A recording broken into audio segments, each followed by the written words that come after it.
Friends, my topic for today is macrocephaly और large head.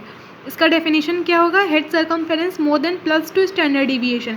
जब भी स्टैंडर्ड डिविएशन तो नॉर्मली +2 ऐसा आता है, तो head circumference more than +2 standard deviation of expected. बाद में क्या लिख देंगे? According to age and sex of the child. Causes क्या हो जाएगा? Increased thickness of cranial bones.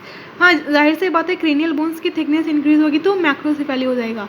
तो ये किस में होता है? क्रोनिक हिमोलिटिक अनीमिया यानी थैलेसीमिया में, रिकेट्स में और ऑस्टियोजेनेसिस इम्परफेक्टा में। या फिर अगर ड्यूरा के नीचे अगर कोई फ्लूइड कलेक्शन हो गया तो सबड्यूरल फ्लूइड कलेक्शन में। प्रेजेंट एज एफ्यूजन और एम्पाइमा प्रेजेंट एज इफ्यूजन और एम्पाइमा। तो ब्रेन में क्या हो जाएगा? इफ्यूजन और एम्पाइमा हो सकता है, complication of meningitis. Okay, then megalencephaly यानी increase size of the brain. तो क्या क्या हो गया? अभी थिकनेस ऑफ क्रेनियल बोन अंदर गए तो सबड्यूरल फ्लूइड एफ्यूजन, और अब तो ब्रेन ही इंक्रीज हो गया तो इंक्रीज साइज ऑफ ब्रेन, मेगालेंसेफेली। और बलवंत सिंह का ब्रेन बहुत बड़ा है, ऐसा याद रखना है, Balwant Singh. B for benign familial megalencephaly यानी पेशेंट के परिवार में ही ऐसा होता है कि सबका सर बड़ा है। Most common cause of megalencephaly in children. B for benign familial megalencephaly. A for amino acid disorders में क्या क्या आ सकता है? Maple syrup urine disease and glutaric acid urea.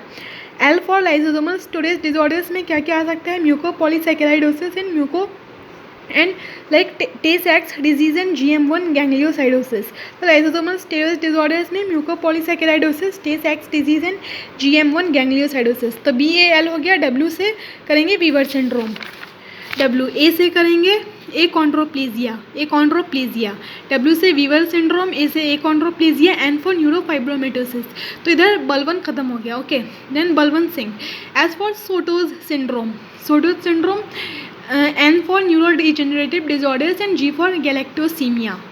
Okay, then hydranencephaly मतलब क्या हो गया कि जो सेरेब्रल हेमिस्फीयर्स है उसके जगह पे फ्लूइड फिल्ड सैक्स आ जाते हैं। तो क्या बोलेंगे? Cerebral hemispheres are replaced by fluid filled सैक्स।